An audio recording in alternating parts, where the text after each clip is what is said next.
Yo, what is going on, guys? Alex here with the Card Guys, and today I have a pretty cool video for you today. As a lot of you know, I'm a Qliphort player. We just released a new build called Qliphort Turbo, a build that I created to help speed up the process of getting to all your combo pieces and helping you win the game early. But there's always one deck that has given Qliphort problems, and that is Burning Abyss. Now, Burning Abyss just got a ton of new support, as all of you probably know. Burning Abyss got 3 new monsters. One that sends one from the deck, sends a spell or trap card from the deck to the graveyard so they can get Fire Lake faster, which Fire Lake is the absolute kryptonite of Qliphorts.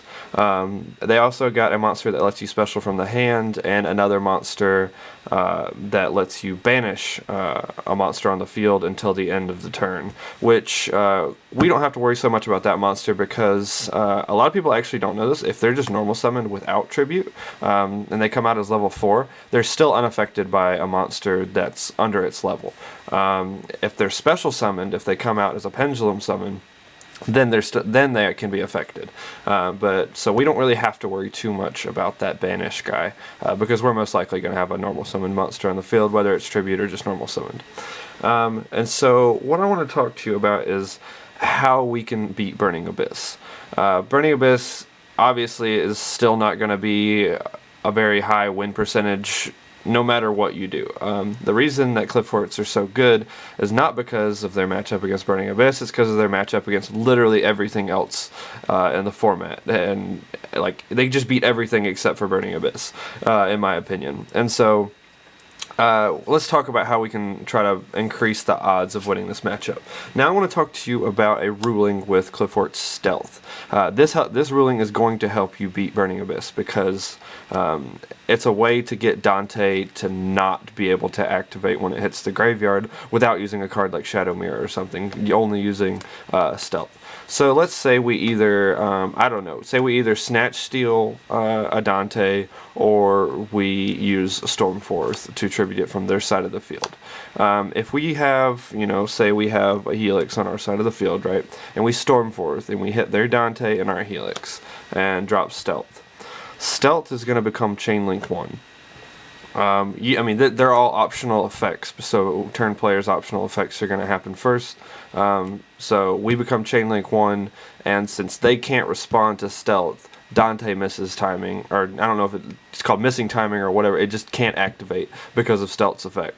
So that's a really cool ruling, because that's going to help you, obviously, beat Burning Abyss, because if you can drop a Stealth on field and they can't respond with, you know, the graph under the Dante and the Dante's effect, then they're not getting the pluses that they usually get, and they can't activate Fire Lake.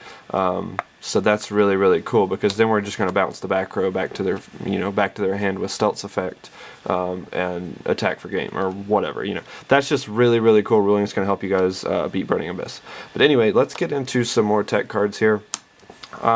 One card a lot of people aren't running, which I don't get why you're not running this card, Raigeki. Raigeki, you know, like I talked about with Burning Abyss gaining even more consistency, their first turn Dante probability is like 98% or something crazy right now, which is why it's considered the best deck, because it can consistently make a monster as good as Dante every turn. And so Raigeki is going to help you get over their established boards, because if they go first, the problem that we have as Qliphort players is when they go first, you know, make double Dante set Fire Lake, and like, you just can't get over that, because, you know, if you do your normal play with Scout or whatever, they're just going to Fire Lake you, and then you're going to be out of options, and they're going to kill you next turn.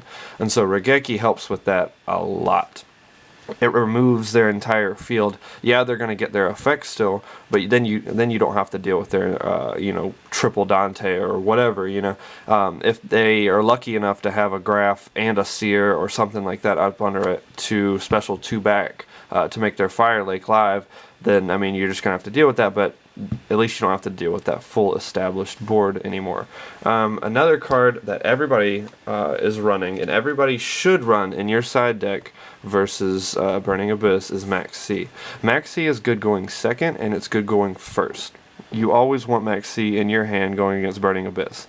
Because if they summon Tour Guide and you Maxx C, they are going to do either one of two things. They're going to stop right there, you still draw a card, and then when you draw for a turn, you're going to have, 7 cards in your hand, and they're to their, whatever, 4 cards in their hand if they went first.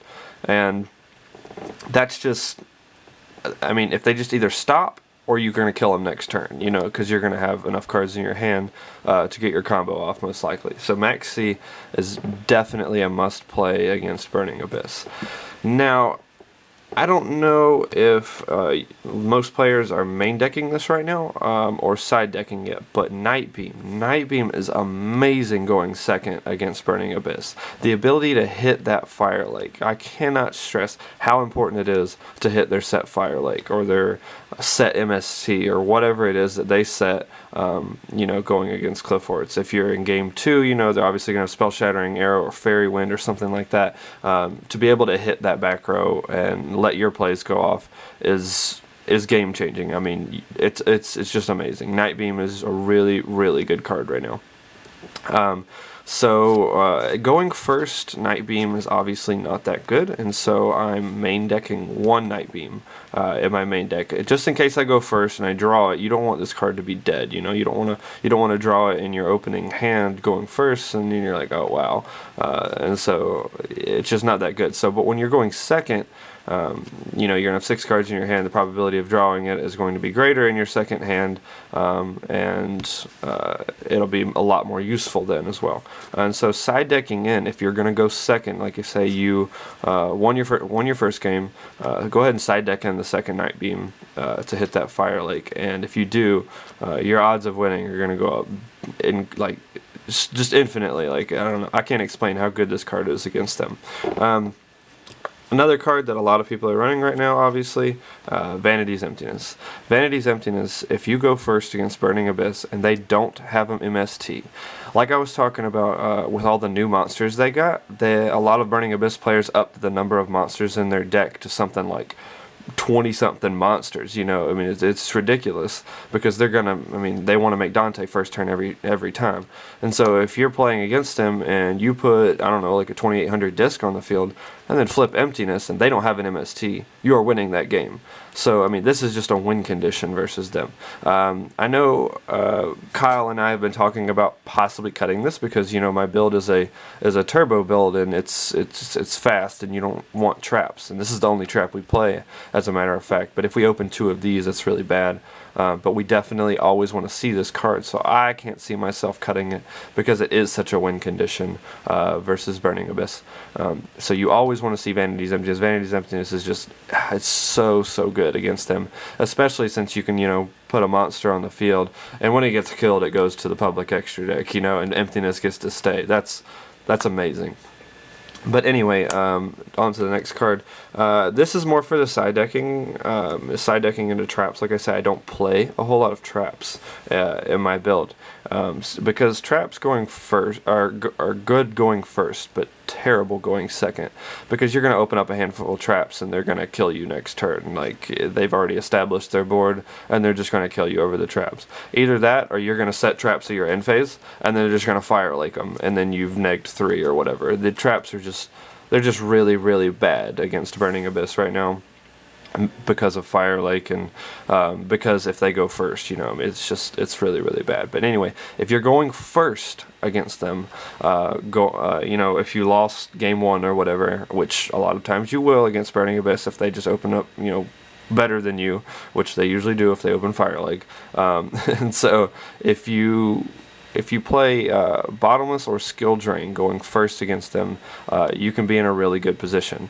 Bottomless is to get rid of Virgil. Virgil is a big problem against this deck because it can shuffle the Sacrifice back in. If they shuffle the Sacrifice back in and then Fire Lake your Scout, you have no cards on field. You will lose the game.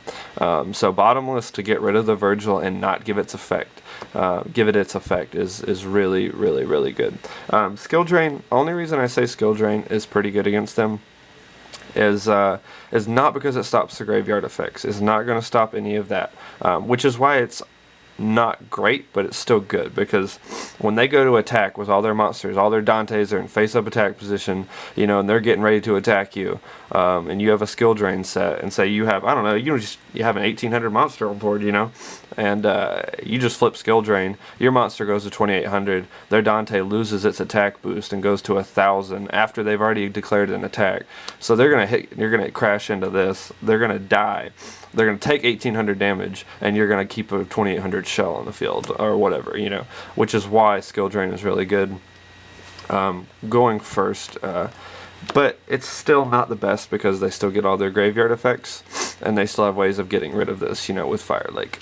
But on a quicker note here, I've got a new tech card I want you guys to try if you are playing my Qliphort Turbo build. Now, as you know, with my Turbo build, I'm playing cards like Trade-In and a lot more of the level 8s, like Stealth and Shell. So Trade-In just allows you to speed up the game and whatnot, but Qliphorts can't play, you know, monsters that special summon, because when a Qliphort monster is in the Pendulum Zone, you can't special anything besides Qliphort monsters. So we've been kind of restricted on what monsters we can play.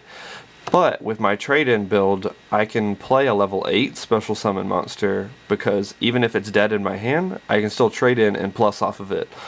So it's not always as dead. So here's my new tech to help try to beat Burning Abyss. Lava Golem. Now, my buddy came to me with this Lava Golem and was like, don't tell anybody about this. And I'm like, I'm just going to tell people anyway, because I don't see many people playing my trade-in build right now, and even if you are, how are they going to stop? How are they going to prepare for Lava Golem? You know what? Flip Emptiness and standby phase. Nobody plays Emptiness against Qliphorts. Like, it's not that good. Why would you keep an Emptiness? And so you're going to go second against Burning Abyss, and you're going to drop Lava Golem on their double Dante Virgil field, and then when they get all their effects and special back, they all just die anyway. And so then they're going to take 1000 damage, you know, during their standby phase, and you're going to kill them. And so you can just leave Lava Golem on the field for a turn, take a little bit of damage with it, doesn't matter. You're just going to bounce it, you know, back to your hand with a whatever it's called, the other Qliphort monster, carrier. Here we go. You're going to bounce it back to your hand when you actually set up your play, and they can't do anything about it because Fire Lake is dead now. All their monsters are dead. They have a handful of monsters, but they can't use them unless they have Tour Guide. And it's just, I don't know, Lava Golem is going to help get over those fields whenever you're going second. So I'm actually thinking about main decking one of these Lava Golems, because, you know, I play the trade-ins, and so I can't think of a situation in which Lava Golem wouldn't get the surprise, you know, jump on somebody. Like, nobody's going to expect you to drop a Lava Golem on their field when you're playing Qliphorts. And so I think this card's going to be really good. But anyway, that's all I have for today, guys. I hope this helps you beat Burning Abyss. Burning Abyss is definitely the problem deck for Qliphorts, and this is the build, you know, most likely that I'll be taking to the YCS in Charleston. It's been testing really, really, really well. Won a tournament at SuperGames the other day playing it, and it's been testing really well, so I'm really pleased with how the deck's turned out. Let me know what you think about the deck in the comments down below. Let me know what you think about the tech choices against Burning Abyss, how you handle the matchup against Burning Abyss, and I will see you guys later. Oh, I almost forgot, guys. One more thing. Stay tuned for either Thursday or Friday later this week. We're going to be revealing a special tech card to help you beat the Burning Abyss matchup. It's a really, really good tech card. I can't reveal it right now, but stay tuned to Friday, and I promise it'll blow your mind.